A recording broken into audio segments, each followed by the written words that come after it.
बिस्मिल्लाहिर्रहमानिर्रहीम, अस्सलाम वालेकुम नाजरीन। आप देख रहे हैं प्रोग्राम हॉट सीट और मैं हूं हमजा भट्टी। नाजरीन, JUI के सरबराह मौलाना फजलुर रहमान भी लंदन पहुंच चुके। मौलाना फजलुर रहमान के हमरा मुफ्ती राशिद सोमरो और मुफ्ती इब्रार भी लंदन पहुंचे। मौलाना फजलुर रहमान का हीथ्रो एयरपोर्ट पहुंचने पर high commissioner doctor Mohammad Faisal ने इस्तकबाल किया। एयरपोर्ट पर जमीयत उलमा इस्लाम इस्लामाबाद बरतानिया के मुफ्ती खालिद महमूद और दीगर ओहदेदारान भी इस्तकबाल के लिए मौजूद थे। मौलाना फजलुर रहमान बरतानिया में 10 रोज कयाम करेंगे और ये एक्सपेक्ट किया जा रहा है कि वहां पे सियासी गहमा गहमी अरूज पर रहेगी, क्योंकि सदर मुस्लिम लीग नवाज मियां मोहम्मद नवाज शरीफ साहब भी वहां पे मौजूद हैं। मरियम नवाज साहबा के हवाले से भी मतवक्के किया जा रहा है और इसमें दीगर सियासी जमातों के रहनुमा भी वहां पे जो है वो मतवक्के किए जा रहे हैं कि वहां पे पहुंचेंगे और सियासी जो हिकमत अमली है वो तय की जाएगी। दूसरी जानिब पाकिस्तान तहरीक इंसाफ के रहनुमा अली मोहम्मद खान ने कहा कि बानी PTI डोनाल्ड ट्रंप के जीतने पर खुश हैं। बानी PTI ने इन्हें बताया कि जो बाइडेन के दौर में मुदाखलत हुई और इस दौर में जो मनफी रवैया था वो ट्रंप के आने से वो न्यूट्रल हो जाएगा, तो फर्क जरूर पड़ेगा। बानी PTI ने कहा कि जब मैं वजीर आजम था तो मेरा ट्रंप से राब्ता रहता था और एक अच्छा दोस्ताना ताल्लुक था। अगर वो आते हैं जिनसे अच्छा ताल्लुक रहा हो तो ये अच्छी पेशरफ्त होती है। अली मोहम्मद खान ने कहा कि बानी PTI से डायलॉग की बात की, बानी ने इससे इत्तफाक किया मगर कहा कि आगे बढ़ने का रास्ता सिर्फ एहतजाज है। बानी PTI की रिहाई का मामला पाकिस्तान में ही होगा, ना कि अमेरिका से होगा। अमेरिका में भी एस्टैब्लिशमेंट हुकूमत है। ख्वाजा आसिफ वजीर दिफा जो है उनकी जानिब से यह कहा गया, उन्होंने कहा कि वहां पाकिस्तान से ज्यादा मजबूत एस्टैब्लिशमेंट है। मुझे नहीं लगता ट्रंप बानी PTI की रिहाई के लिए कहेंगे। वजीर दिफा ख्वाजा मोहम्मद आसिफ की निजी टीवी से गुफ्तगू, कहा कि एक शख्स की खातिर कोई भी अपने ताल्लुकात खराब नहीं करेगा। अमेरिका के साथ जहां दो तरफा ताल्लुकात की बात होगी साथ चलेंगे, लेकिन जहां जरूरत हुई भरपूर इख्तलाफ भी किया जाएगा। दूसरी जानिब जो मुशीर खैबर पख्तूनख्वा है बैरिस्टर सैफ, उनकी जानिब से कहा गया कि डोनाल्ड ट्रंप के सदर बनते ही नून लीगियों की नींदें उड़ गई हैं। बैरिस्टर सैफ की लफ्जी गोलाबारी, कहा कि मरियम नवाज और ख्वाजा आसिफ कल से सोशल मीडिया पर ट्रंप के खिलाफ तमाम पोस्टें डिलीट करने में लगे हुए हैं। लीगी रहनुमा फिक्र ना करें, सोशल मीडिया पर तमाम पोस्टें अब रिकॉर्ड का हिस्सा हैं। मुस्लिम लीग नून ने डोनाल्ड ट्रंप के खिलाफ सोशल मीडिया पर बाकायदा मुहिम चलाई थी। अब यू टर्न लेकर ट्रंप की तारीफें करके नहीं थकते हैं। ताकतवर की पूजा करना लीगी रहनुमाओं का पुराना वतीरा है। कारगिल ऑपरेशन के पस मंजर में नवाज शरीफ का अमेरिका के सामने लेटना भी सबको याद है। जंग भारत के साथ थी और नवाज शरीफ घुटने जो है वो अमेरिका के सामने टेक रहे थे। इन तमाम तर तफसीलात पे बात करेंगे। हमारे साथ सीनियर तज्जियाकार अजीजुल्लाह खान साहब मौजूद हैं। अजीज साहब, बहुत शुक्रिया, आपने कीमती वक्त दिया। और हमारे साथ सफीना खान साहबा सीनियर तज्जियाकार मौजूद होंगी। अजीज साहब, आपसे आगाज करना चाहूंगा, किस तरह से देखते हैं मौलाना फजलुर रहमान साहब भी लंदन पहुंच चुके हैं और बड़े बड़े जो इसमें मोहरे हैं सियासी, वहां पे जो है वो उनको मतवक्के किया जा रहा है कि सियासी हिकमत अमली तय की जाएगी। तो ये अमेरिका इलेक्शन के बाद इस तरह की पेशरफ्त जो है इसको किस तरह से देखते हैं आप? थैंक यू सो मच जी, आपने मुझे वक्त दिया। देखें, बात यह है कि मौजूदा हुकूमत को बहुत जल्दी थी। आपको पता है जितनी तरामीम हुई आइन में और उसके बाद कवानीन बने जो 38 से 40 मिनट में सेनेट से भी पास हो गए, कौमी असम्बली से भी पास हो गए और उनको 5 तारीख का इंतजार था जी कि 5 तारीख से पहले पहले ये सब कुछ हो जाना चाहिए, जो उन्होंने कर दिया। देखिए, मुतवक्के तो नहीं था बिल्कुल। जो बात ख्वाजा आसिफ साहब ने की है कि जी एस्टेब्लिशमेंट वहां मजबूत है, मुझे शर्म आती है इस बात पे कि हम क्या लोग हैं कि यहाँ भी एस्टेब्लिशमेंट की बात करते हैं, उनके कदमों में गिरते हैं, वहां के लोगों को भी एस्टेब्लिशमेंट की बात करते हैं। लेकिन आप ये देखें कि वहां की जो पढ़ी लिखी अवाम है वो उस तरह खातिर में नहीं लाते जिस तरह हमारे यहाँ होता है। अब ख्वाजा आसिफ एक सीनियर देखें पॉलिटिशियन है और अगर सीनियर, इतने सीनियर पॉलिटिशियन जो पता नहीं कितने दफा मिनिस्टर बन चुके, कितने दफा वो MNA बने हैं, उन्होंने अपोजिशन भी देखी, उन्होंने इक़्तिदार भी देखे और इस टाइप की जब वो बातें करते हैं और सबसे बड़ी बात वजीर दिफा है, तो मुझे अजीब सा लगता है उनकी इन बातों पे कि जी ख्वाजा साहब इस टाइप की बात करें।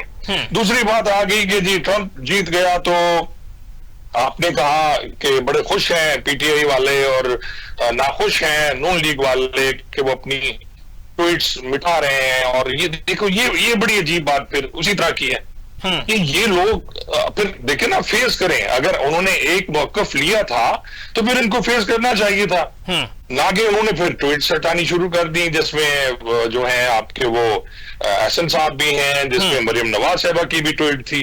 तो अजीब अलमिया है, अजीब लोग हैं। हम वो कहते तो हैं कि हम गुलाम नहीं हैं, लेकिन हम लगते ही गुलाम हैं, हम हैं ही गुलाम। कि हमारा रुख, हमारी अपनी शनाख्त है, हमारा अपना मुल्क है, हम पाकिस्तानी हैं, हमारा पाकिस्तान है। तो बात जो करनी चाहिए वो करनी चाहिए जो ऑलरेडी एक मौकफ आपने लिया, फिर उससे हटना नहीं चाहिए। या तो आपको फिर ट्रंप के खिलाफ मौकफ लेना ही नहीं चाहिए था। आपको एक जो पोजीशन लिया आपने 2022 से भी, और वो अब तक चल रही है। तो इसलिए मैं ये समझता हूं कि इनका ये सारा सिलसिला मेरी समझ से बाहर है। अब इकट्ठे जो हो रहे हैं, आपने बात की लंदन में मौलाना साहब वहां पहुंच गए, और उसके बाद ये सारे सीनियर सियासतदान इकट्ठे हो गए। मरियम नवाज साहबा के भी इतला है कि वो भी तशरीफ ले जा चुकी हैं, या आज़म रवानगी हैं जी, वो जाना चाह रही हैं। और वहां जाके अब क्या होता है, क्या ये सारा फिर जो जैसा कि लंदन प्लान बना था पहले, फिर उसी टाइप का कोई प्लान बनाना चाह रहे हैं, या सारे मिलके फिर ट्रंप की वो मिन्नत वगैरह करना चाह रहे हैं। मुझे नहीं समझ आ रही कि ये क्या करना चाह रहे हैं।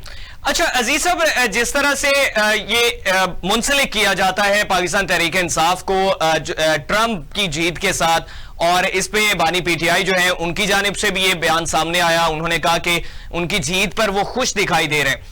तो अगर माजी में देखा जाए तो ये जो बाइडन हुकूमत भी रही है, जो बाइडन सदर रहे हैं अमेरिका के, तो बानी पीटीआई का गिला को सामने आता है। वो कहते हैं कि उनके दौर में मुदाखलत हुई और मुझे हटाया गया। ट्रंप के साथ पाकिस्तान मुस्लिम लीग नून का ऐसा क्या इख्तलाफ है जिसकी बिना पर इस तरह की बातें माजी में की जाती रही और अब जो है वो मिटाना पड़ रही है? लेकिन ये मफादात जो अमेरिका है, उनके अपने मफादात हैं, उनके लिए पाकिस्तान अहम जरूर है। एक ऐसी जगह जुग्राफियाई लिहाज से देखें, अफगानिस्तान, ईरान, इधर बाकी सारी चीजें वो वॉच करता है, चाइना साथ है, उसे पाकिस्तान की जरूरत है और हमेशा से जरूरत रही है। वो पाकिस्तान को ये नहीं कि अहमियत नहीं देता, लेकिन अगर आप बात करें जो बाइडन की और उसके बाद उस साइफर की, जो साइफर लिखा गया, तो देखें हर दौर में, हर हुकूमत में अपनी अपनी तरजीहात होती हैं। आप देखें कि उनकी जो तरजीहात उस वक्त जो बाइडन की थी, शायद इमरान खान से वो नाराज हुए, जिसकी वजह से वो सारा प्लान हुआ, और उसको बड़ा क्लियरली बताया गया कि जी ये हुआ है, इस तरह साइफर लिखा गया। और उस साइफर को जिसकी तस्दीक मौलाना साहब भी कर चुके हैं, आपको जो मौलाना फजलुर रहमान साहब है, इन्होंने बिल्कुल कहा था अपने बयान में कि साइफर भी था, और उसके साथ साथ जो साबका चीफ थे वो उनसे मिला भी करते थे। वो सारी कहानी तमाम दोस्तों के सामने है। अब बात यह है कि जो बयानिया बनाया जा रहा है नून लीग की तरफ से कि पीटीआई का, वो पीटीआई ने उसकी सपोर्ट की, इसलिए वो पीटीआई जो बानी हैं उनको फोन करके आजाद कराएगा, तो ये कभी नहीं होता। ना ही इमरान खान साहब इस टाइप की कोई डील चाहेंगे। अगर वो ये चाहेंगे तो उनका वो बयानिया जो हम कोई गुलाम है वो खत्म हो सकता है।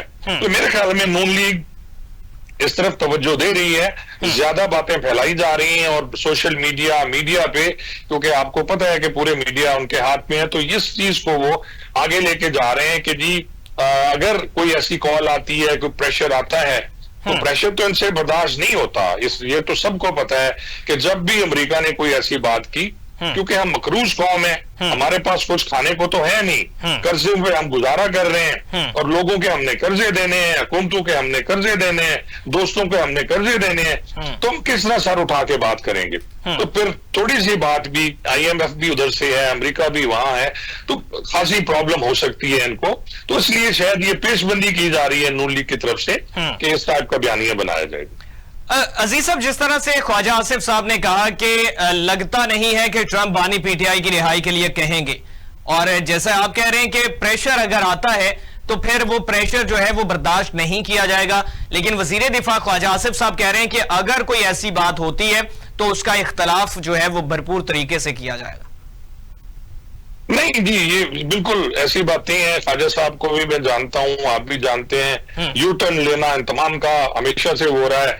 और ख्वाजा साहब देखें, अब इन्हीं की पार्टी के हैं ना, मरियम नवाज साहबा वजीर आला हैं, इन्हीं की पार्टी के वो हसन साहब हैं जो अपने वो ट्विटर से वो बयानात हटा रहे हैं। तो ऐसा होता तो रहने देते ना, फिर थोड़ा सा फेस करते। अलबत्ता कल जो बात की है, आप देखें सीनियर वजीर हैं राना सनाउल्लाह, उन्होंने भी बड़ी अजीब सी बातें की हैं कि जी हम इसी तरह फेस करेंगे। तो आप देख लेंगे कुछ अर्से बाद, अगर वाकई वो चाहते हैं, ट्रंप चाहते हैं इमरान खान को रिहा कराना, तो इनके आगे कुछ भी नहीं है। इन्होंने एक मिनट में सरेंडर कर जाना है। आप देखिएगा इनके हाथ खड़े होंगे, चाहे वो ख्वाजा आसिफ है चाहे कोई भी है। और आपको पता है कि हमारी एस्टेब्लिशमेंट भी उन्हीं के सहारे है, जो वहां से बयान, जो वहां से हुक्म आता है।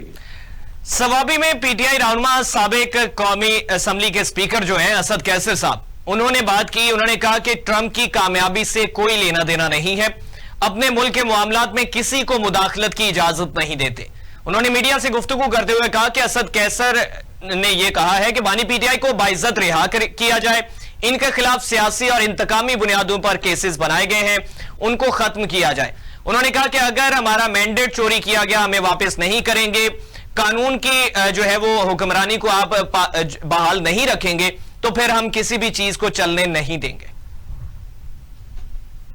देखें, ये भी जो असद कैसर साहब का बयान है, वो वही बयान है जो सियासतदानों के बयानात होते हैं। देखिए, इसमें कोई शक नहीं है कि बानी पीटीआई कभी भी नहीं चाहेंगे, इमरान खान साहब कभी नहीं चाहेंगे कि वो इस तरीके से बाहर आए हैं। उन्होंने सऊबतें बर्दाश्त की 1.5 साल की तकरीबन, और अब वो कहें जी कि ठीक है मुझे अमेरिका ने छुड़ा लिया और मैं बाहर आ गया।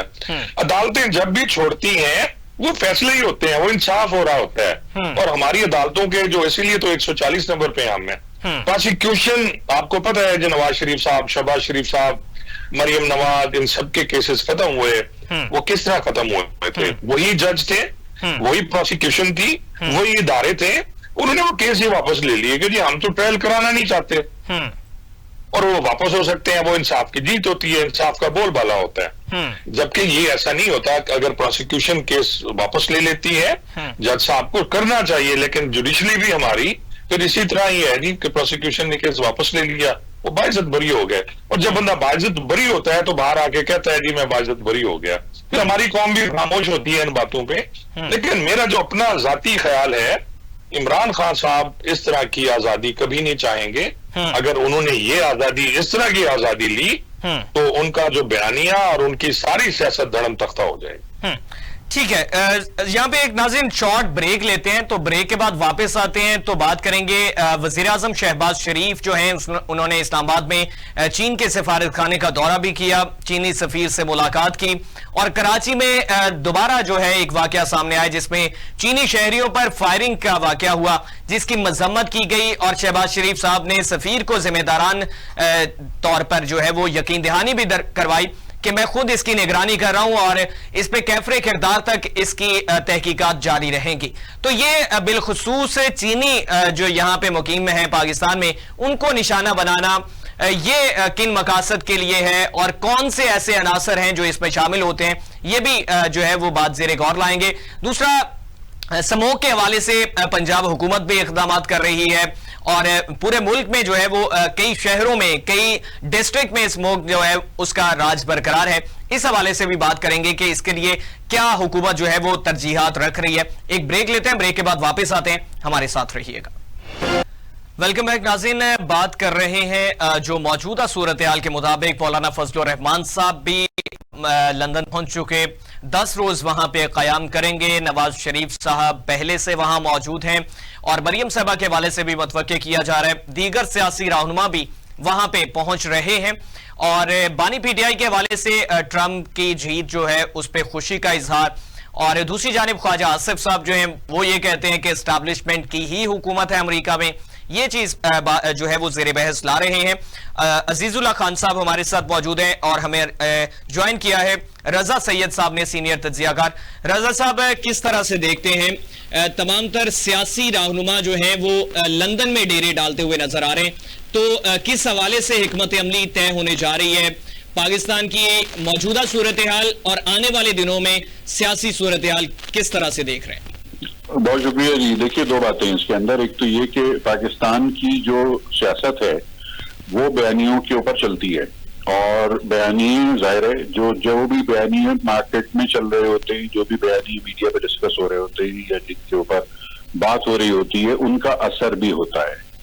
डोनाल्ड ट्रंप की उम्मीदवारी और फिर उम्मीदवारी के साथ तहरीक इंसाफ की एक हिकमत अमली वाज़े जो आज से चंद माह पहले सामने आ गई थी, और जिसमें इस उम्मीद और अंदाजे का और इस इम्कान का जिक्र बहुत वाशगाफ अल्फाज में मुख्तलिफ हवालों से हो रहा था कि डोनाल्ड ट्रंप अगर अमेरिका के सदर बन जाते हैं, मुंतखब हो जाते हैं, तो फौरी तौर पर उसका फायदा पाकिस्तान में तहरीक इंसाफ और बानी पीटीआई को मिलेगा रिलीफ की सूरत में। ये बयानिया बहुत, जैसा कि हम सब जानते हैं कि पाकिस्तान तहरीक इंसाफ बयानिया साजी में इस वक्त मुनज़्ज़म तरीन उनकी पोजीशन है, और यानी उनकी तरफ से जो भी बयानिया चलाया जाता है वो इतना ज्यादा इनकलकेशन होती है, इतना ज्यादा मौसर हो जाता है कि हर आदमी के जहन में वो बात दाखिल हो जाती है, और जो बात इंसान के जहन में दाखिल हो जाए उसके असरात भी होती है। हमने देखा पिछले 1-1.5 माह के दौरान हमने देखा कि जी मियां नवाज शरीफ साहब मुल्क से बाहर तशरीफ ले गए इलाज के हवाले से, फिर आसिफ अली ज़रदारी साहब सदर मुमलिकत वो भी दुबई गए, फिर वहां से इत्तला आई कि वो किसी नाखुशगवार यानी उनको हादसे का सामना हुआ जी, बिल्कुल, जिसकी वजह से उनको वहां पर उनका जो क़याम है वो उसकी वो बढ़ गई, ड्यूरेशन बढ़ गई।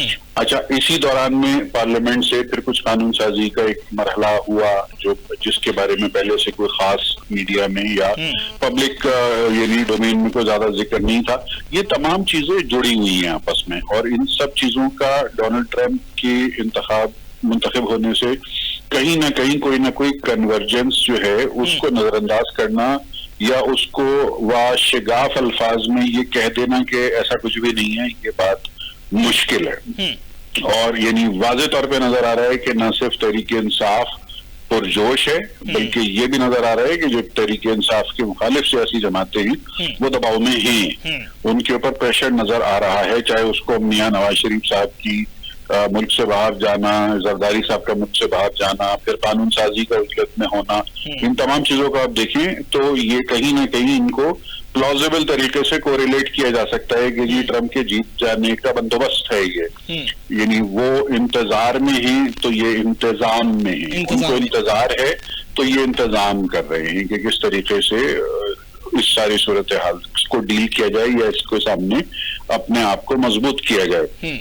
अब मौलाना फजलुर रहमान, मैं उनको बड़े एहतराम की निगाह से देखता हूँ, और मैं समझता हूँ कि वो इस वक्त एक पॉलिटिकल कंसल्टेंसी है जो 5 साल से वो चला रहे हैं, और जब भी कोई बड़ा मामला होता है और बड़ी सियासी जमातों के जो सियासी उमूर होते हैं तो वो सर नजर आते हैं, उसके अंदर सबसे नुमाया किरदार मौलाना का होता है। इस कतई नजर के पार्लियामान में उनकी अददी तादाद क्या है या इस वक्त उनके पास पॉलिटिकली कितने नंबर्स हैं, इससे कतई नजर उनका वजन बहुत भारी नजर आता है। शायद उनका तजर्बा है, शायद उनकी रेपुटेशन है, शायद उनकी इज्जत है सियासी हल्कों में, जिसकी वजह से वो ये किरदार अदा करने में कामयाब होते हैं। और भी सीनियर सियासतदान है पाकिस्तान में, लेकिन मौलाना फजलुर रहमान इस हवाले से मुनफरिद है कि उनकी तरफ सबकी निगाहें भी चली जाती हैं। अब आज आपने जिक्र किया कि वो लंदन चले गए हैं, तो मौलाना के लंदन जाने की जो भी फेस वैल्यू पर जो भी वजह हो, कोई इलाज के लिए गए हों या किसी प्रोग्राम में शिरकत के लिए गए हों, लेकिन स्पेकुलेशन जरूर होगी कि शायद मुल्क से बाहर कोई मशावरती सिलसिला है जिसमें बड़े लीडर्स जो हैं वो इकट्ठे हो रहे हैं या जा रहे हैं। तो ये सारी चीजें कोरिलेटेड है, और मेरे ख्याल है आने वाले दिन इस हवाले से बहुत दिलचस्प होंगे। खास तौर पे 20 तारीख होती है, 20 जनवरी को सदर अमेरिका नौमुंतखब जो भी होता है वो हल्फ उठाता है। 5 तारीख को ये उनकी आइन में दर्ज है कि आंधी आए, तूफान है, बारिश हो या कुछ भी हो, 5 नवंबर को पोलिंग होती है और अगले साल अगली जनवरी की 20 तारीख को हल्फ बर्दारी होती है। तो ये 1.5 माह का अरसा तो ये है तकरीबन। और इस दौरान में जो प्रेसिडेंट इलेक्ट हो जाता है उसके पास पावर्स तो यानी गैर एलानिया पावर्स भी आ जाती है उसके पास, यानी जो उनकी जिसको अमेरिका की एस्टेब्लिशमेंट आप कहते हैं वो अहम फैसलों के लिए प्रेसिडेंट इलेक्ट की तरफ देखना शुरू हो जाते हैं, और जो आउटगोइंग प्रेसिडेंट होता है उसकी हैसियत रस्मी हो जाती है। तो इस हिसाब से ख्वाजा आसिफ साहब के जिस बयान का आपने हवाला दिया, तो बेहतर जानते हैं, वजीर दिफा हैं, सीनियर सियासतदान हैं, यकीनन उनकी मालूमात हम सबसे ज्यादा है और उनका एक्सपोजर भी ज्यादा है। अगर वो समझते हैं कि अमेरिका के अंदर एस्टेब्लिशमेंट की हुकूमत है, तो मैं उनकी इस बात को इसी तरह से कॉम्प्लीमेंट करूंगा कि अब एस्टेब्लिशमेंट डोनाल्ड ट्रंप की तरफ देख रही है और डोनाल्ड ट्रंप का जो भी बहैसियत इलेक्टेड प्रेसिडेंट जो भी उनका पॉलिटिकल डिसीजन हो सकता है अंदरूनी मामलात पे या बैरूनी मामलात पे, तो अमेरिका की एस्टेब्लिशमेंट डोनाल्ड ट्रंप के इशारे को फॉलो करेगी और इशारे बिल्कुल करेगी। तो मैं इस बात के लिए मुझे कोई हैरत नहीं होगी कि अगर हमें पाकिस्तान में कोई ड्रामाई तब्दीलियां नजर आए बानी पीटीआई के जेल के मामलात के हवाले से और उनके कानूनी मसाइल के हवाले से। रजा साहब, एक और चीज आपसे जानना चाहूंगा, आपका इस पे नुक्ता नजर क्या होगा? ख्वाजा आसिफ साहब कहते हैं कि दो तरफा ताल्लुकात की बात होगी तो साथ चलेंगे, लेकिन जहां जरूरत हुई भरपूर इख्तलाफ भी किया जाएगा। देखिए, बात यह है कि अच्छा, मैं इसमें अब मैं थोड़ा सा इसको जरा ये दूसरे एंगल से देखता हूँ। ख्वाजा साहब हो गए या हुकूमती अरकान जितने भी हैं इस वक्त, उनको आपने और हमने मिलके, यानी मीडिया ने ना मिलके घेरा हुआ है बहुत बुरी तरीके से, और हमारा हर दूसरा सवाल जो होता है उनसे, इन लोगों से, वो इसी उन्वान से होता है। तो अब ये लोग, जाहिर है इनको सियासत करनी है और अभी ये सीटों पर बैठे हुए लोग हैं, तो इनको जवाब तो देना है। ये आपको और हमें इग्नोर तो नहीं कर सकते। मीडिया के सवालात का जवाब देना तो इनकी मजबूरी और इनकी एक तरह से इनके ऊपर ऑब्लिगेटरी है। अब वो उनकी अपनी फहमो फरासत, उनकी अपनी पॉलिटिकल ट्रेनिंग, उनका अपना पॉलिटिकल एक्यूमेन और पॉलिटिकल विजडम का तकाजा है कि वो अल्फाज का चुनाव क्या रखते हैं। ख्वाजा आसिफ साहब बहुत सीनियर हैं, बुजुर्ग हैं हम सबके, लेकिन बाज दफा उनके अल्फाज का चुनाव थोड़ा सा यानी जिम्मेदारी की हुदूद से बाहर निकलता हुआ नजर आता है। मतलब मैं गैर जिम्मेदाराना का लफ्ज इस्तेमाल नहीं करना चाहता, लेकिन कभी कभी उनका रवैया या अल्फाज का चुनाव जो है वो कुछ लिमिट्स को क्रॉस कर जाता है। आम पाकिस्तानी वाली जुबान कहीं ना कहीं आ जाती है। हाँ, जिस मनसब पर वो बैठे हैं वो बहुत सीनियर पोजीशन है। वजीर दिफा बहुत बड़ा एक किसी भी मुल्क का वजीर दिफा बहुत अहम ओहदा होता है। तो अगर वो थोड़ा सा यानी आमियाना या आम जबान में अगर वो बात कर जाते हैं मीडिया पे, तो वो जाहिर है कि वो नोटिसेबल होती है। लेकिन ये भी आपस की बात है कि शायद बहुत ज्यादा संजीदा लिया भी नहीं जाता उनके बयानात को, उनके बयान। हाँ, यानी उनका जो मनसब है ना उस हिसाब से नहीं लिया जाता। उनके बयान को ख्वाजा आसिफ साहब का बयान लिया जाता है, उनके बयान दिफा का बयान नहीं लिया जाता, पाकिस्तान के वजीर दिफा का बयान नहीं लिया जाता। ये भी एक दिलचस्प बात है। रजा साहब, इसी से मिलती जुलती चीज है कि एक तरफ तो ख्वाजा साहब कहते हैं कि बिल्कुल उसकी भरपूर जो है उसका इख्तलाफ किया जाएगा, किसी किस्म का प्रेशर जो है उसको बर्दाश्त नहीं किया जाएगा, उसको एक साइड पे कर दिया जाएगा।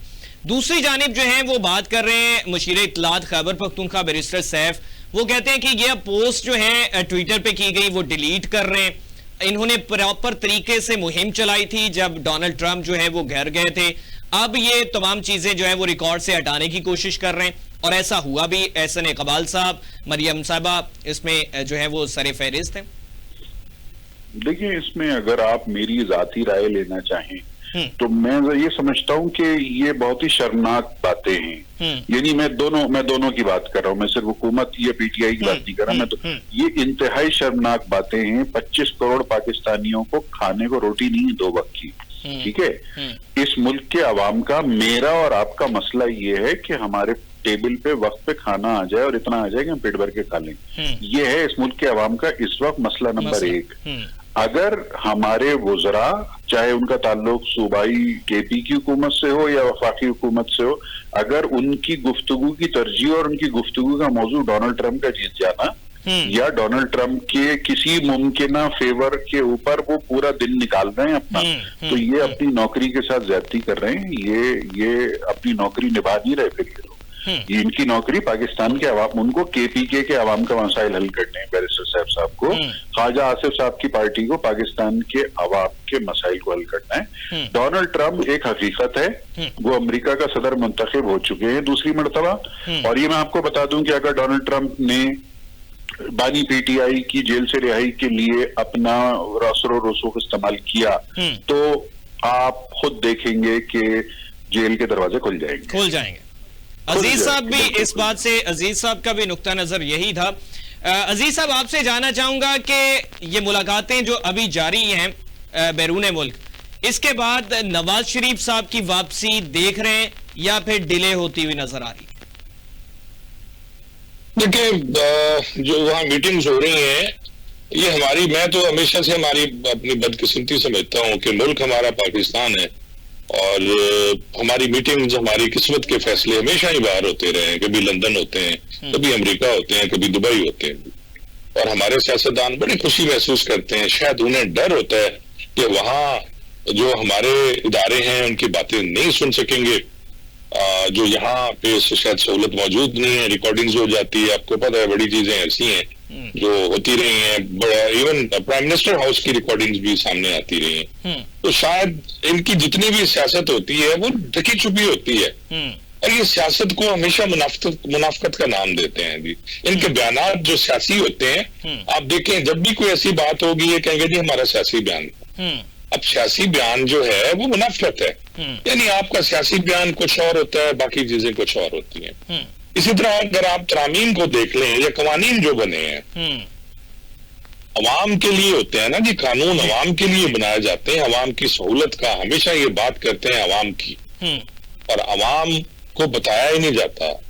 जब ये 26वीं तरमीम हुई तो कितने मसवदे थे इसके लिए? 4 तो मसवदे थे, पता नहीं किसके पास कौन सा था।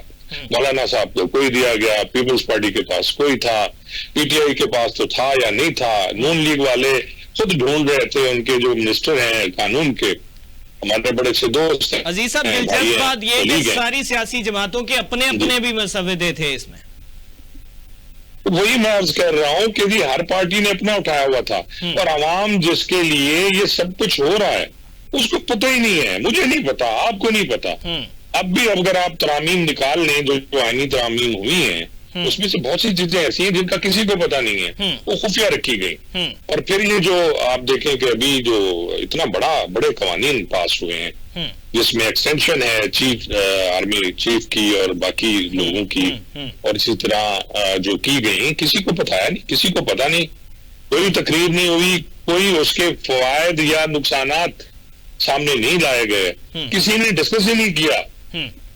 और ये जो बुत हैं बैठे हुए वहां जो हम असेंबली में भेजते हैं, और जो कहते हैं जी कि हम अवाम के नुमाइंदे हैं, हालांकि वो फॉर्म 47 के हैं या 45 के हैं, इसको तो हम डिस्कस ही नहीं करते।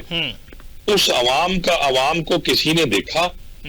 और आज भी ये देखें कि ये सब सारे लंदन जाके वहां बैठ के अपनी मीटिंग्स कर रहे हैं, और जिनेवा के बारे में पता चला है जी, जिनेवा स्विट्जरलैंड में जाके वहां होगी, खुफिया इनके हथियारे हैं, प्राइवेट इनके जेट्स हैं, जाते हैं, किसी को पता नहीं चलता कोई कहाँ जा रहा है। आप देखें जहाज में सफर करना पसंद ही नहीं करते। तो ये तो जो अवाम है ये बेचारी गुलाम है, वैसे भी गुलाम है, ये किसी और के गुलाम है और हम इनके गुलाम है। हमें तो कोई पूछने वाला नहीं है ना जी, हमें कौन पूछेगा? कवानीन हमारे लिए बनते हैं, छुपाते ये हैं, फैसले ये बाहर बैठ के करते हैं, पता नहीं किससे जाके इनकी मीटिंग्स होती है। तो मैं तो सख्ती से आप यकीन जाने में इन तमाम चीजों की मजम्मत करूंगा। आप अपने मुल्क में रहें, यहाँ बैठ के फैसले करें, अवाम को बताएं, आप अवाम के दिलों में घर करें ना। आप पता नहीं किसको देखते हैं, कभी आप बस मैं आप यहाँ कुछ बोल भी नहीं सकता। ठीक है। रजा साहब, वजीर आजम शहबाज शरीफ साहब इस्लामाबाद में चीन के सिफारत खाने का उन्होंने दौरा किया, चीनी सफीर से मुलाकात भी की, और कराची में एक और वाकया पेश आया जिसमें 2 चीनी शहरियों पर फायरिंग का वाकया हुआ, तो उसकी मजम्मत भी की गई।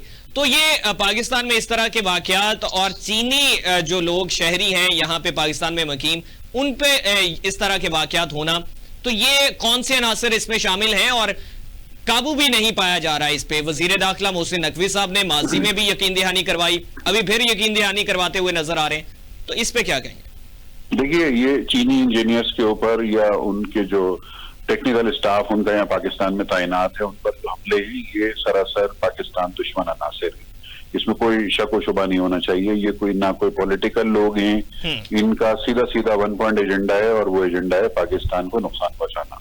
क्योंकि चाइना वाले या कोई भी गैर मुल्की अगर पाकिस्तान में आके लेजिटिमेट तरीके से कोई काम कर रहे हैं तो उस काम के नतीजे में पाकिस्तान की मईशत का पहिया आगे घूमने का एक इम्कान पैदा होता है। अब चाहे वो सी पैक हो या कोई भी प्रोजेक्ट हो, मैं किसी एक सी पैक की बात ही नहीं कर रहा, चाइनीज इंजीनियर हो या स्वीडन के हों या फ्रांस के हों, अगर पाकिस्तान में आके वो कानूनी तरीके से किसी भी प्रोजेक्ट पर सरकारी या गैर सरकारी हैसियत में काम कर रहे हैं तो उनकी जानो माल की हिफाजत की जिम्मेदारी रियासत पाकिस्तान की है। और जहां पर वो ऑपरेट कर रहे हैं जाहिर है वहां पर जो भी मुकामी सेटअप है उसकी जिम्मेदारी है। कराची में है तो कराची की जो इंतजामिया है, वहां जितनी लॉ एनफोर्समेंट काम कर रही है, मुझे पूरी फहरिस्त होती है पाकिस्तान में, लॉ एनफोर्समेंट एजेंसीज मल्टीपल होती हैं, उन सबकी जिम्मेदारी बनती है। और मेरे ख्याल है ये बड़ी शर्म की और अफसोस की बात है कि प्राइम मिनिस्टर को जाके माफी मांगनी पड़ रही है या प्राइम मिनिस्टर को जाके इजहार मजम्मत करना पड़ रहा है। ये तो बनता नहीं है। प्राइम मिनिस्टर को तो अगर ऐसा बोलते ऐसा होना नहीं चाहिए था, और अगर ऐसा हुआ है तो उसके खिलाफ सख्त तरीन कार्रवाई करके, और उनको शायद तसल्ली ज्यादा बेहतर होगी चाइना वालों को कि अगर हम मुजरिमीन जो भी मुजरिमान हैं उनका सुराग लगा के उनको पकड़ के और उनको हम कानून के कटहरे में खड़ा कर दें और कैफर किरदार तक पहुंचा दें तो शायद हम ज्यादा हमारी थोड़ी सी जिसे कहते हैं फेस सेविंग हो जाएगी। इस वक्त तो हम खालिसतन एक ऑकवर्ड फुटिंग के ऊपर हैं, एक शर्मिंदगी वाला हमारा चेहरा है कि हम अपने मुल्क में हिफाजत नहीं कर पाए उन गैर मुल्की माहिरीन की कि जो यहाँ पर हमारे ही मफाद के लिए काम करने के लिए आए हुए हैं। तो ये अफसोसनाक है। और शहबाज शरीफ साहब जो हैं वो यकीनन एक मजबूर उसमें गए हैं, जाना जरूरी था, लेकिन शहबाज शरीफ साहब खुद भी समझ रहे होंगे इस बात को कि क्या ही अच्छा होता कि अगर इन मुजरिमान को आइडेंटिफाई करके और इनको कानून के कटहरे में खड़ा करने के बाद ये सब कुछ होता। लेकिन बहरहाल बहुत बड़ा मुल्क है, बहुत बड़ी पाकिस्तान का रकबा है, आबादी बहुत ज्यादा है, ऐसे में इस किस्म के आइसोलेटेड टेररिज्म के वाकयात का होना जो है ना वो मैं जस्टिफाई नहीं कर रहा किसी भी तौर, ना मैं किसी की कोताही को कवर कर रहा हूँ, लेकिन ये हकीकत की बात है कि इतने बड़े मुल्क में, इतनी बड़ी आबादी वाले शहर में इस किस्म के आइसोलेटेड वाकयात को प्लान और एग्जीक्यूट करना मुनज़्ज़म किस्म के मुल्क दुश्मन अनासिर के लिए बहुत ज्यादा मुश्किल या नामुमकिन नहीं होता है। जी अजीज साहब आप इस हवाले से क्या कहना चाहेंगे? लेकिन मैं बिल्कुल रजा साहब की बात से मैं सेकंड करूंगा। चीन हमारा हमसाया मुल्क है और हमेशा हम यही कहते हैं कि चीन और पाकिस्तान की दोस्ती हिमालय से भी ऊंची है और चीन ने हमेशा हर बुरे वक्त में पाकिस्तान का साथ दिया जी और हर तरह से साथ दिया। लेकिन हमारी बदकिस्मती ये है कि सबसे ज्यादा अमवात जो है वो चीनियों की हुई है पाकिस्तान में। जितने भी गैर मुल्की यहाँ काम करते हैं चीनियों की बहुत ज्यादा हलाकतें हुई हैं। हमेशा जब भी टारगेट बनाया गया इन्हें बनाया गया और उसकी बड़ी वजूहत हो सकती हैं, जिसमें सी पैक भी है, बाकी जो तनसीबात हैं जिनमें वो काम कर रहे हैं और पाकिस्तान को तरक्की की तरफ लेके जा रहे हैं। बिल्कुल इसमें कोई शक नहीं है कि कुछ ऐसे लोग हैं जो पाकिस्तान को फलता फूलता नहीं देखना चाह रहे। लेकिन वहां मैं अपनी जो हमारी हुकूमत है इनकी कोताही और गलतियों की भी निशानदेही करूंगा। आप देखें छोटे छोटे इलाके हैं, नो गो एरिया बने हुए हैं। आप कच्चे के इलाके के देख लें, रहीम यार खां में डेली वारदातें हैं, अखवा बरात आवान की वारदातें हैं, बच्चों को उठाया जा रहा है, बूढ़ों को उठाया जा रहा है, सड़क से मोटरवे से उठाए जा रहे हैं लोग और करोड़ों रुपए लेके वापस हो रहे हैं। अब ये तो सामने दुश्मन बैठे हुए हैं, इनका भी हुकूमत कुछ नहीं करती, चाहे वो सिंध की हुकूमत हो चाहे वो पंजाब की हुकूमत हो। बातें बहुत हैं क्योंकि मैं इस एरिया को मैंने देखा हुआ है, वहां मैंने सर्व किया हुआ है, तो मैं बहुत अच्छी तरीके से जानता हूँ। और ये जो बाकी ये तो मुल्क दुश्मन नहीं है ना जी, ये तो वहीं बैठे हुए हैं, बिल्कुल उनको तो कम से कम पकड़ लें। आपने मजम्मत ही करनी है। मैं हर रोज सुबह सुबह एक बयान देख रहा हूँ और देखता हूँ टीवी पे, जब भी आप सुबह उठ के टीवी ऑन करते हैं तो जनाब वजीर दाखिला साहब मजम्मत कर रहे होते हैं, वजीर आजम साहब मजम्मत कर रहे होते हैं, लेकिन उनके इदारे जो काम कर रहे हैं जिसमें सिक्योरिटी के भी हैं, जिसमें इंटेलिजेंस इदारे भी हैं, जिसमें पुलिस भी है, बाकी सारे भी हैं, वो कहाँ हैं? वैसे तो उन्हें हर चीज का पता चल जाता है कि फलां जगह पे ये हो गया, फलां जगह पे ये हो गया, फलां इतने लोग वहां से रवाना हो गए। तो क्या इनकी इंटेलिजेंस इतनी बुरी है कि इन्हें पता नहीं लगता कि कौन कहां से आया और किसने सिर्फ स्पेसिफिक उसी चाइना के जो हमारे भाई हैं उनको टारगेट बनाना है, और वो फिर पकड़े भी नहीं जाते। जो पकड़े जाते हैं पता नहीं कौन होते हैं, और फिर पै दर पै ऐसे हादसात हो रहे हैं, वाकयात हो रहे हैं। ये नहीं कि एक हो गया और बंद हो गए, मुसलसल हो रहे हैं और इनसे रुक नहीं रहे। तो फिर यही होगा, एकदम किसी दिन वो भी हाथ खड़ा कर लेंगे कि जनाब हमसे नहीं होता, आप खुद ही संभालें। तो मेरी यही रिक्वेस्ट है वजीर आजम पाकिस्तान से और वजीर दाखिला से कि मेहरबानी करके सिर्फ जाके अश्कशोई करना, जाके गले मिल लेना या कह देना जी हम ढूंढ लेंगे, ये नहीं। आप मुलजिम पकड़े, मुजरिम पकड़े, उनको कैफे किरदार तक पहुंचाएं, उनको पता चले कि ये फलां मुलजिम है, सबके सामने ट्रायल हो और फिर उन्हें फांसी पे चढ़ाना चाहिए। ठीक। रजा साहब आखिर में आपसे जो है वो जानना चाहूंगा, स्मोक के हवाले से पाकिस्तान में जो है वो बहुत ज्यादा मुश्किलात का सामना करना पड़ रहा है। हुकूमत वक्त की जानिब से तालीमी इदारे बंद कर दिए गए हैं, ग्रीन लॉकडाउन का इनेकाद पंजाब में किया जा रहा है, और वो रेडी वाले जो हैं, दिहाड़ी वाले लोग हैं, उनको जो है वो डिस्टर्ब किया जा रहा है। उनकी जानिब से कहा जा रहा है कि हमारे इस बारबेक्यू बनाने से स्मोक में कितना जो है वो इफेक्ट हो सकता है। दूसरी तरफ जो है वो माहिर माहौलियात का ये कहना है कि इन चीजों से ये चीजें कंट्रोल नहीं हो सकती, इसके लिए लॉन्ग टर्म जो है वो एक प्लान एग्जीक्यूट करना पड़ेगा। शॉर्ट टाइम में सम अप करते हुए बताइएगा। देखिए, टेक्निकल मामला है खालिसतन, और इसमें जो माहिरीन का राय है वो दुरुस्त है कि नुमाइशी किस्म के जो इकदामात है ना, वो उनसे कुछ नहीं होने वाला। ये लॉन्ग टर्म बेसिस के ऊपर, और ये हर साल हो रहा है ना, ये पहली दफा नहीं हुआ और ना आखिरी दफा हुआ है। तो साल के 8 महीने, साल के 10 महीने हम सोए होते हैं, फिर उसके बाद अचानक हमें ख्याल आता है कि ओहो स्मोक आ गई है। पहले हम इल्जाम लगाते हैं कि जी वो भारत में किसी ने आग लगा दी। किस कदर बेवकूफी की बात है। मतलब भारत हमसे कितना एडवांस मुल्क है ज़रूरी तौर पे, तो वो यानी वो आग लगा रहे हैं तो हमारे यहाँ स्मोक हो रही है। हद है कोई, मतलब ये बहानेबाजी और गैर जिम्मेदारी की हद है ये। इसके ऊपर हमारी जो क्लाइमेट एक्शन है, जो हमारी क्लाइमेट का डिपार्टमेंट है, उनको इसको टेकअप करना चाहिए सूबाई हुकूमत के ताउन से, और इसके लॉन्ग टर्म प्लानिंग होनी चाहिए। पूरे साल इसको प्लान करें, लोगों में अवेयरनेस दें। ये क्या आप अचानक से कहते कि जी मास्क लगा लो, बारबेक्यू बंद कर दो, स्कूल बंद कर दो, लोगों की जिंदगी को डिस्टर्ब करने का सबसे आसान काम है वो आप कर देते हैं, और फिर आप कहते हैं जी हमने ये कर लिया और हमने वो कर लिया। आपने कुछ भी नहीं किया। आपको लॉन्ग टर्म प्लानिंग करनी चाहिए और स्मोक के मसले को तकनीकी बुनियादों पर बैनुल अक़वामी माहिरीन की मदद से हल करने का कोई जामे मंसूबा बनाना चाहिए, जिस पर पूरे साल काम हो, ना कि सिर्फ नवंबर और दिसंबर के महीनों में। अजीज साहब आप इस हवाले से क्या कहना चाहेंगे? जी बिल्कुल जी, सही फरमा रहे हैं। हमारी बदकिस्मती ये है कि हर हुकूमत अपनी जो नाकामी है वो पिछली हुकूमत पे डालती है। फलां हुकूमत ने ये किया, पिछलों ने ये किया, पिछलों ने दवाई फेर दी और हमने पता नहीं क्या कर दिया। और ये वही बात है कि जी आप इंडिया पे चीजें डाल दें, हर चीज जो होती है वो इंडिया की तरफ होती है। जी इंडिया की हवाएं क्योंकि इस तरफ आ रही हैं तो इसलिए हो रहा है। तो मेरे ख्याल में इसकी मुकम्मल देखें, पूरे साल इनको वही देखते रहते हैं कि क्या होगा नवंबर दिसंबर में, और मखसूस इलाके हैं, ये नहीं कि पूरे पाकिस्तान में है। मुल्तान है, गुजरांवाला है, लाहौर है, और जहां जहां चावल की फसल होती है, धान की फसल होती है, वहां वो चीजें जलाई जाती हैं। और इसके अलावा आपके जो ट्रैफिक का रश है, आपके जो मोटरसाइकिल चल रहे हैं, आपकी गाड़ियां चल रही हैं धुएं वाली, उसको तो कोई चेक ही नहीं करता।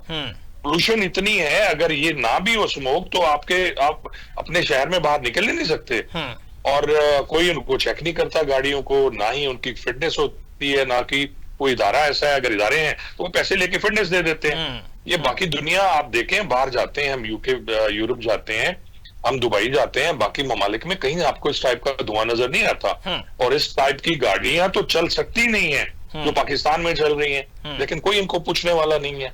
इदारे काम अपना नहीं कर रहे हैं, सिर्फ वजीर आला या बाकी लोगों की वज़रा की जिम्मेदारी नहीं है। बीएंगे पाकिस्तानी मेरी भी जिम्मेदारी है, उन इदारों की जो चेकिंग करते हैं इन सब की जिम्मेदारी है। और जब तक उसमें किसान भी शामिल है, जब तक हम सारे मिलकर अपनी जिम्मेदारी पूरी नहीं करेंगे, सिर्फ हुकूमत के बारे में कह देना काफी नहीं होता, हम सबको इसकी जिम्मेदारी लेनी होगी। ठीक है, बहुत शुक्रिया। अजीजुल्लाह खान साहब सीनियर तज्जियाकार हमारे साथ मौजूद थे, रजा सैयद साहब हमारे साथ मौजूद थे सीनियर तज्जियाकार। और नाज़रीन, आज हमने तमाम तर गुफ्तगू की जिसमें सियासी बड़े जो हैं वो बैरून मुल्क बैठे हैं और वहां पे क्या जो है वो पेशरफ सामने आती है, क्या सियासी हिकमत अमली तय की जाती है। वैसे तो जो है वो अपने इलाज मुआवजे के लिए वहां पे लोग गए हैं, लेकिन खबरें ये बता रही हैं कि वहां पे मुलाकातों का सिलसिला जारी होने वाला है और पाकिस्तान के सियासी मंजरनामे में क्या इजाफा होने जा रहा है, क्या जो है वो चीजें तब्दीलियां सामने आने वाली हैं, ये काबिल गौर होगा। और दूसरा इस हवाले से मौसम के हवाले से भी बात की। स्मोक का जो है मामला पाकिस्तान में चल रहा है और इसमें हुकूमत वक्त तो दावेदार दिखाई देती है, ग्रीन लॉकडाउन का इनेकाद भी किया जाता है, मास्क भी लाजमी करार दे दिया गया है कि आप मास्क जरूर पहने और इसको यकीनी बनाएं, लेकिन लॉन्ग टर्म प्लानिंग इस हवाले से कोई सामने नहीं आती है। हर साल ये 2-3 महीने जो है इसी तरीके से गुजरते हैं, स्कूलों को बंद कर दिया जाता है, तालीम से बच्चे महरूम होते हुए नजर आते हैं और इस पे बात की गई। और चीनी शहरियों को पाकिस्तान में निशाना बनाना ये जो है वो तशवीशनाक बात है। हर कुछ माह बाद ये वाकयात सामने आ जाते हैं और मजम्मती बयानात तो सामने आते हैं, लेकिन इक़दामात होते हुए नजर नहीं आते। नाज़रीन, आज के लिए इतना ही। अपने मेजबान हमजा भट्टी को इजाजत दीजिए। अल्लाह ने के बाद।